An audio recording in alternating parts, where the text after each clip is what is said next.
hari ikintu kimwe ngira ngo mbanze munsubize. Nshaka kumenya umugore wa kabiri yavuye he? Umugore wa kabiri umugore wa kabiri. Nshaka kumenya umugore wa kabiri wari uri muri Edeni yaturutse he? Hari ukuntu iyo umuntu aragenda asoma mu bitabo bitagatifu cyangwa ibindi byose cyane cyane nka Bibiliya ndetse n'ibindi, usanga hari umuntu w'umugore umwe Imana yaremye. Nuvuga ngo Imana ikimara kurema Adamu ndetse karema na Eva, bari muri Edeni, babyaye abana babiri, kandi abana babiri babyaye bose bari abahungu. Ndashaka ko muza kunsubiza, ariko munsubize koko, kubera ko hari igihe ushobora gusanga kamere yanjye, kamere muntu nyine gihe mfite nk'umuntu idashobora guhishurirwa ukuri. Adamu yabyaye Gahini ndetse na Abeli, Adamu na Eva. Urumva hari umugore umwe muri Edeni n'abagabo batatu. Hanyuma mu gihe cyo gutanga, byo biti igihe cyo gutanga, Gahini yica Abeli. Hanyuma Eva na Adamu bafata Gahini, baramuca, baranamwirukana ajya kuba ahandi hantu. Nyuma kandi tuza kuza kumva ngo Gahini yashinze umuryango, ngo arabyara, ngo agira urubyaro, ngo twe bw'abirabura dukomokaho. Hanyuma umugore wa kabiri Gahini yashatse yavuye he? Ko yaramaze gusiga se na nyina, aribo bantu bonyine bari bahari muri Edeni, kandi ko yaramaze kwica Abeli, kandi ko bari bafite abana babiri bonyine, hari Abeli ndetse na Gahini. Hakaba harasigaye Gahini, umugore wa kabiri Gahini yakuyeho umugore. Isi Imana yaremye abandi bantu harimo n'umugore ntitwabimenya.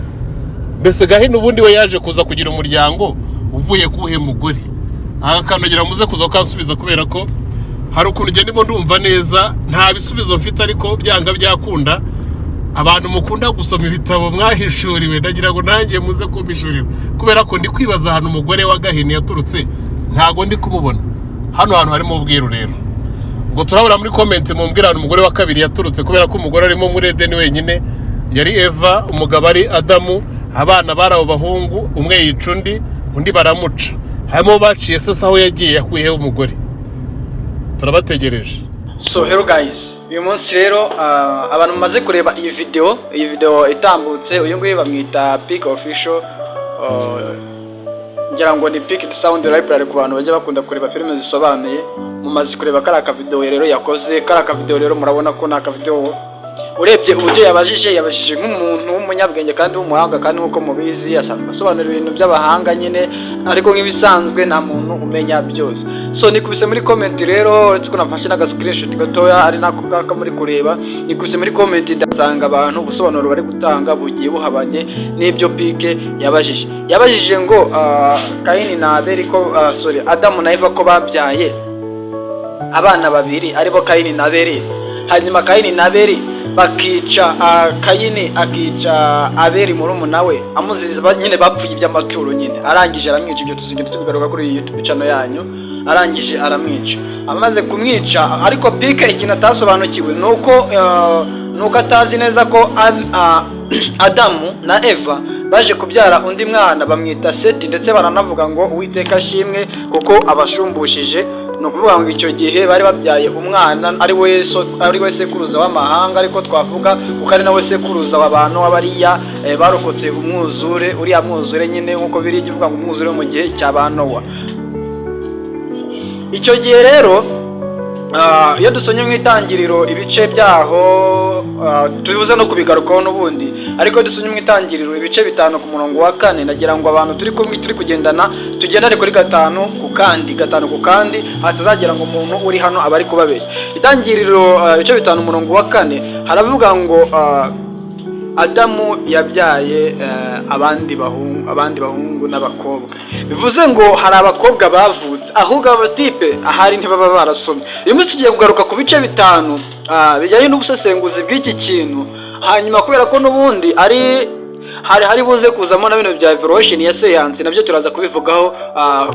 Icyo kintu nacyo tuza kukivugaho cyuko abantu bavuga ngo umuntu yakomotse ku nkuge. Ibyo ngibyo ariko n'ubundi bihabanye nuko abakristo bizera cyangwa se abantu bose basomye ibitabo byera bavuga. Gusa hari amadini amwe namwe abyemera, nayo nzagenda mbibagarukiraho, gusa ntago bibwira abakristo bayo mu buryo bweruye, ariko imyemerere y'ayo madini yanditse nuko bemera ko urugero hari idini ntari buze kuvuga none ariko nzarivuga mu kiganiro gikurikira, ryemera ko isi, kandi ni idini rizwi cyane, ni idini rifasha abaturage cyane ku isi hose aho riherereye, ariko reka hari n'idini rikunda kugira utuntu tw'utugomo ukuntu. So iryo dini ryemera ko isi n'ubundi ari akantu kamanutse. Ni ukuvuga ngo twirebere ese ni iki. Nari mbabwira ko hari idini nyine n'ubundi rikomeye ku isi, bisa nk'irikomeye, ifite utuntu tw'amadini. So ntabwo bavuga nyine ibintu by'amadini, bavuga ko ubushake gusoza intambara ku madini. Ngira ngo n'amategeko y'u Rwanda agenga amadini ahari, ngira ngo ibyo bintu arabibuzanyije. Iyo uvuze idini rimwe nabi, ngiri nabi. Gusa icyo navuga nge ntabwo naba nivuze nabi, naba mvuze ku bijyanye n'imyemerere y'iryo dini gusa. Iryo dini rero ryemera ko isi ari ikintu cyamanutse kikubita ahantu runaka, bivuze ngo n'ubundi icyo kintu cyamanutse kikubita mu isi, n'ubundi iyo si yari ihari. Nicyo nibwo buyobe navuga ngo bwaba bura aho hantu muri iyo myumvire y'abo bantu runaka. Ntageze missioninga izina kugira ngo tuzagira umuza muri comment akavuga ngo nge naramissioninze runaka. So amazina yanjye rero nitwa C.I. So nimunyeteranye n'abandi rero ngewe ibyo mvuga ni ibintu nzi, kandi ibi ni ibintu mbamagazo mfitiye ibimenyetso. Uko nababwiye ko turibuza kuganira ku ngingo zacu 5 zikurikira, ariko dushingiye igitumye tuganira uko nababwiye rero tugiye kuganira dushingiye ku kiganiro cyakozwe na Peak The Sound, ukorera usobanura filime uzakora muri The Sound Library, The Sound Video Library. Gusa ntabwo mbizi niba gikorera muko ntabwo nyibona umwanya wo kureba filime zisobanuye, gusa akora ko mba ku mbuga nkoranyambaga njya nkurikirana ibiganiro bye kuri YouTube yiwe. Ari ibintu byinshi cyane ajya avuga ukumva ko ari ibintu bifite fact. Gusa today nta fact yari afite, ariko ikintu cyiza ni abantu mwumvise kano ka video yabazaga mutaza kugira ngo yashimangiraga cyangwa se yigishaga, yabazaga aranavuga ngo abantu mwasomye ibitabo mwagize gutya Peak mumusubize. So let's go, reka dutangirire ku ngingo ya mbere ibyo Bibiliya ivuga, kuko ngewe ndashaka kugira ngo nsobanure ese koko abakobwa babayeho mbere ya Seti habayeho abakobwa, cyangwa se nyuma ya Seti nibwo havutse abakobwa. Ese Adamu amaze kumara imyaka 800 abyaye aba bakobwa, yaramaze kubyara ubundi abana bangahe? Iby'abana turibuze kubigarukaho, gusa ndaza kubereka aho Adamu yabyariye iki aba bakobwa. Guys, mube ready, kandi nizere ko turi kugenda na 5 kuri 5. Dore ibyo Bibiliya ivuga rero. Bibiliya rero mu gitabo cy'Itangiriro ivuga ko Adamu na Eva ari bo bantu ba mbere, cyangwa se abantu bonyine Imana yaremye, nk'uko dusoma mu Itangiriro igice cya mbere ku murongo wa 3. No kuvuga ngo amateka n'ubundi ya Bibiliya ahenshi aganisha ku bahungu, ntago ajya aganisha ku bakobwa. Abahungu ba mbere bavutse n'ubundi rero nk'uko bisanzwe, nk'uko nababwiye ndibuze kubasobanura akanuko, kandi abahungu ba mbere bavutse Kayini, Abeli ndetse na Seti. Ibyo bintu wabisanga mu Itangiriro ibice 4 kuva ku murongo wa 1 kugeza ku murongo waho wa 2, ndetse no mu Itangiriro ibice 4 kuva ku murongo wa 25 naho wabisangamo. Bibiliya ntivuga amazina y'abakobwa kubera ko icyo gihe abakobwa bari bataratangira kuvugwa. Ariko nubwo Bibiliya itavuga amazina y'abakobwa, ivuga amazina y'umugore umwe witwa Eva muri icyo gihe, mbere yuko imyaka 1500 ishira. Ariko mu Itangiriro ibice 5 umurongo wa 4 handitsemo amagambo avuga ko Adamu amaze kubyara Seti yabayeho indi myaka 800 ayibyaramo abandi bahungu n'abakobwa. So guys, iki ni igice cya mbere ndimo mbabwira cy'ukuntu abakobwa baje kubaho ku isi, ikintu kuri igitsina gore cyaje kubaho ku isi. Batse ko na Peak nawe nabimwandikiye mwoherereza umurongo n'ubundi witangira ibice 5 umurongo wa 4, nahise mwoherereza muri comment ndawandika nuko nayo genge ni C.I ntagikanitani wansangana. So mba nari nanasigaje ndi umuhungu w'Imana, nkunda Imana n'abantu bayo, mvuga ubutumwa kandi sinita ku by'abantu bavuga n'iby'abantu baba bashaka ko ngiye nkora, kuko ngewe ni ngenzi icyo nshaka. So nzi icyo nshaka, ntabwo rero ku muntu azi icyo ashaka ntagagendera mu muyoboro w'undi muntu umushaka mw'icyo ashaka kumukoraho. Reka rero twiganirire. Nuvuga ngo niba koko nyuma ya Seti harakurikiyeho abandi bahungu, birumvikana aba bahungu bakurikiye nyuma ya Seti nabo ntibavugwa iki amazina. Ni ukubera iki abahungu bakurikiye nyuma ya Seti batavugwa amazina, kandi Kayini avugwa, Abeli akavugwa, ndetse n'uyu Seti akavugwa? Bikavuga ko Abeli wamaze gupfa, Imana yasumbushije Adamu na Eva, ibasumbusha uyu witwa Seti. Atari Seti yo mu Gifaransa, ariko Seti nyine ibasumbusha uyu muhungu witwa Seti maze kubasumbusha Seti baravuga nyine ko basima Imana ko Imana igize gute ibahaye urundi rubyaro rw'umuhungu, ndetse uwo muhungu akaba azaba umugisha. That's why sinzi impamvu abantu bavuga ngo twebwe ngo dukomoka ngo kuri Kayini. I don't know, ngo Abanyafurika dukomoka kuri Kayini, ngo bariya ngo bakomoka kuri ba Seti abazungu. So abantu bumva Ikinyarwanda ariko muri abazungu munyanganire gusa sometimes usanga ariko amateka avuga, ariko ibi ngibi nabyo ntabwo ari byo gusa, nabyo tuzagenda tubigarukaho. Igice cyacu cya kabiri icyo tugiye kuvugaho ndagira ngo dukubite tubangura kandi twihuta.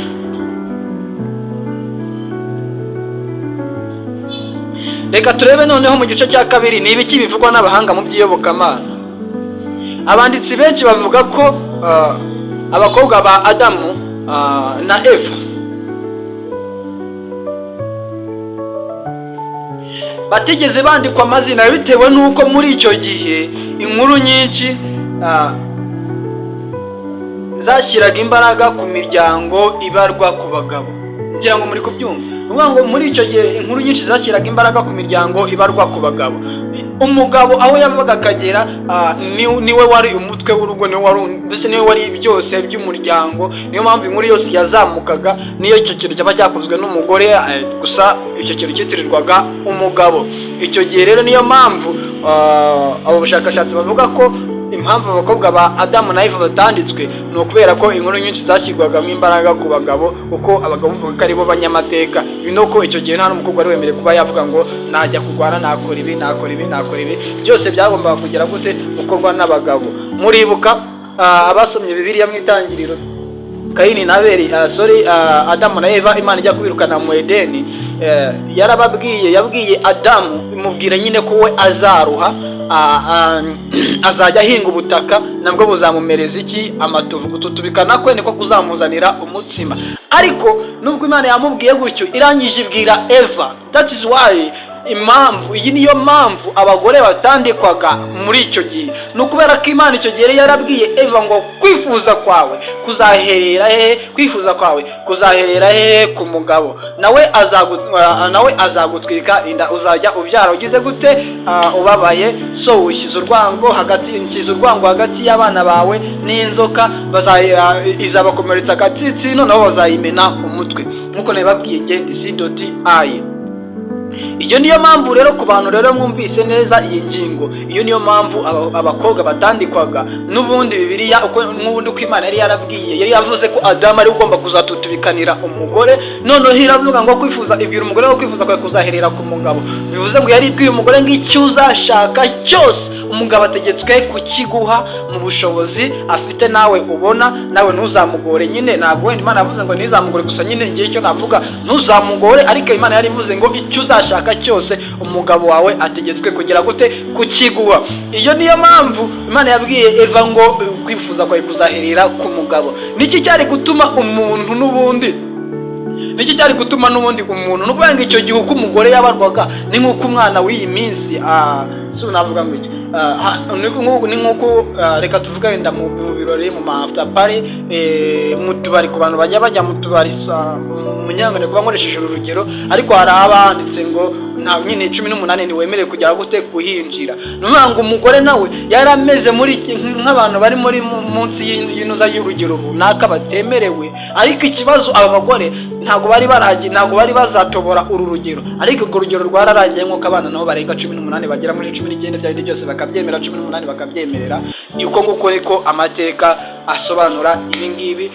Aha ngaha mu mugenzi ya Kiyahudi bo bemeza ko bazi amazina y'aba bakobwa, amazina ya bamwe mu bakobwa ba Eva, bavuga ko bayazi, bagiye bayahererekanya mu ibanga rikomeye. Twese tuzi amateka y'Abayahudi ukuntu bakomeye, ukuntu ibintu nyine byagiye bigenda, ukuntu Abayahudi ahantu bageraga bihurizaga hamwe bagakora ibintu bidasanzwe. Ntekereza ko yaba ariyo mpamvu bakibumbatiye amateka, ariko tukibaza kuki aya mateka yo atari muri Bibiliya. Hari bamwe barenga bakavuga ngo impamvu aya mateka y'aya mazina atari muri Bibiliya ngo ni ukubera ko Bibiliya ari imfashanyigisho atari amateka y'ibyabayeho. Gusa icyo nakubwira cyangwa unyuzamo agakubo, ibyo bintu ni ukwibeshya, ntabwo ari byo. Bibiliya ni amateka yabayeho. ntabwo ari imfashanyigisho gusa. Ni amateka yabayeho afasha abantu kugira gute kunguka ubumenyi. Kubera iki se umuntu yandika igitabo mukacyemera ariko Bibiliya haza amateka ya Bibiliya mukayahakana? Ariko nagira mbabwire ngo Abayahudi bazi hari amwe mu mazina bagenda bagaragaza mu gihe bari mu migenzo yabo. Reka mvuge amwe muri ayo mazina Abayahudi bagiye bagaragaza mu gihe babaga bari mu migenzo yabo. Ayo mazina akaza kwamamara. Ayo mazina ese muri muntu wese ari kwibaza ngo ayo mazina ni ay'abakobwa bangahe? N'abakobwa bangahe ba Adamu bagaragaye? Ni bangahe? Niba nawe ukiri kubyibaza ndagira ngo ubwire ngo aba ni abakobwa ngira ngo 5 bagaragaye mu mazina ndetse n'imigenzo ya Kiyahudi. Umukobwa wa mbere ngiye ukubwira ni umukobwa witwa Awana. Ngira ngo pike yakabaye hafi akareba iyi video yarangiza akareka kuzajya avuga ngo abakobwa babayeho mbere na mbere ninde. Rero umukobwa wa mbere wabayeho rero mu bana ba Adamu b'abakobwa babayeho Bibiliya itegeze ivuga gusa bagiye bagarukaho n'imigenzo ya Kiyahudi ndetse n'amateka y'Abayahudi na bimwe mu bitabo by'Abayahudi. Umukobwa wa mbere yitwaga Owana, umukobwa wa kabiri akitwa Evana, umukobwa wa gatatu akitwa Ezura, umukobwa wa kane yitwaga Ruruwa, noneho umukobwa wa gatanu akitwa Akrima. Ngira ngo ibyo ngibyo mumaze kwibona ko aba bakobwa bagize gute babayeho. Noneho rero ubu ngubu noneho wa muntu arasobanukiwe, wa wundi turi kugenda na 5 kuri 5 amaze kubona ko abakobwa koko babayeho. Kubera iki aya mazina yamenyekanye? No kubera ko n'ubundi ubyaye umwana ukamwita izina nkuko n'ubundi amazina birumvikana ko hariho ubushobozi bwo kwita amazina, no kwita amazina bakita intare, bakita ingagi, bakita kubera ko nkuko Imana ivuga, Imana avuga ngo yaremye umuntu nyuma y'ike nubwo yamuremye nyuma yamuhaye ubushobozi nkuko Bibiliya yera igitabo Bibiliya yera bigaragaza, yamuhaye ubushobozi bwo gutegeka ibyo byose yasanze mu isi, bube ubutaka bube kibe ibyo mu nyanja, ibikuruka ibigenda ibisimbuka ibigira gute, byose Imana yamuhaye ubushobozi bwo kugira gute bwo kubitegeka. Nongere mwibutse ko ndi C.I kandi niba utarakanda subscribe ko ibyo nari maze kukubwira nari mazina maze kukubwira ntagaragara muri Bibiliya, agaragara mu migenzo ya Kiyahudi ndetse nayo tuzayivuga ko aba Bayahudi bakora imigenzo. Uzatwandikire muri comment yacu. Gatatu nicyo tugiye kugaruka kuri yangingo yacu ya gatatu, nababwiye ngo turaza kuganira ku ngingo zingahe, ingingo eshanu. Umunsi turi noneho rero iyi saa tugeze ku ngingo ya gatatu. Noneho se ubundi ni gute abantu noneho baje kugwira? Enikese mwitangiriro ni gute abantu ubundi baje kugwira mu isi? Kuva Adamu na Eva aribo babanje, birumvikana abana babo bagombaga gushakana kugira ngo ikiremwa muntu gikomeze kubaho, cyangwa se kugira ngo abantu bagire gute bakomeze kubaho. Se abahanga mu by'iyobokamana bo bavuga iki? Abahanga mu by'iyobokamana bavuga ko icyo gihe Imana yemeraga cyangwa se yari yemeye cyangwa byari byemewe byose, reka mbivuge gusa abahanga mu by'iyobokamana bavuga ko muri icyo gihe Imana yari yemeye ko bashakana mu muryango umwe, ko nta bundi buryo bwari buhari uburyo bwo kororoka, cyangwa se ntekereza ko bishobora kuba byari no muri plan y'Imana, ariko byari muri plan y'Imana. Ngewe niko ndi kubihamya. Bimaze guhindukira muri Edeni, Imana yise ipanga iki undi mupango wo kugira ngo abantu bazagire gute bazagwire. Ikibazo cy'indwara cyari gihari gituruka ku maraso nk'uko ubu ngubu bimeze. Icyo gihe nta kibazo cy'indwara cyaturuka ku maraso, amasanira n'ibindi nk'uko ngo bavuga ngo muzabyara umwana umeze gutya, muzabyara umwana utameze neza, muzabyara umwana utameze neza. Gusa icyo gihe nta kibazo cy'indwara cyangwa ibisanira by'amaraso, cyangwa se ugire nyine ngo it goes around nyine ugarukeho nyine n'imivumo y'imiryango no guterekera n'ibitwe. Ibyo gihe bari batatangira guterekera. Niyo mpamvu uyu munsi wa none umubyara n'umubyara bashobora gushaka, ariko kubera ko hari abantu mu muryango umwe runaka wagize gutya ukageranya binge bakagira ibyo bakora, bakabyara abana batagize gute batumvikana, badahuje ukwemera. Turebe ese Abalewi byagenze gute. Ni muri igice cya gatatu muri tukiri kureberamo. Nyuma y'amategeko yahawe na Mose, dusanga mu Balewi amategeko 18, Imana yahagaritse gushakana hagati y'abavandimwe kuko abantu bari bamaze kugwira.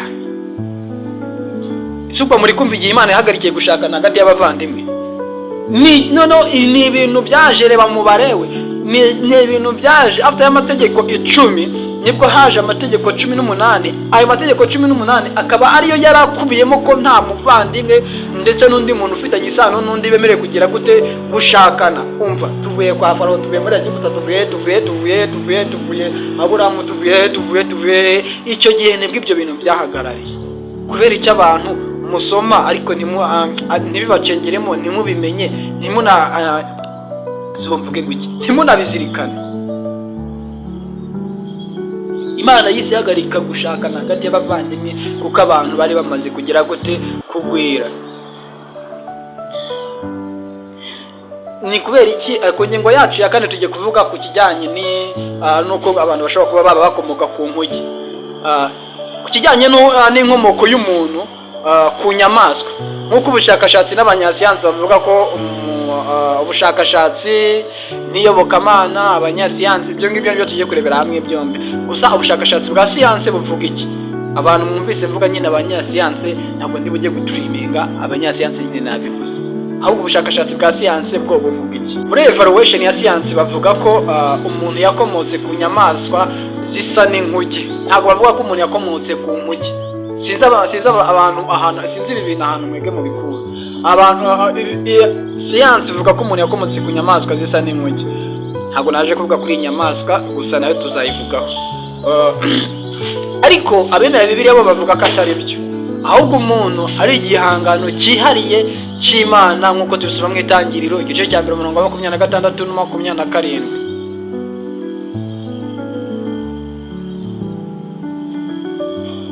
Niyo mpamvu usanga impamvu abantu bavuga ko umuntu yaba yarakomotse ku nyamaswa runaka, ni kubera ko bisanga nyine basabana n'inyamaswa, bamwe bumvikana nazo, uko turi kwiga muri iki gice cyacu cya kane.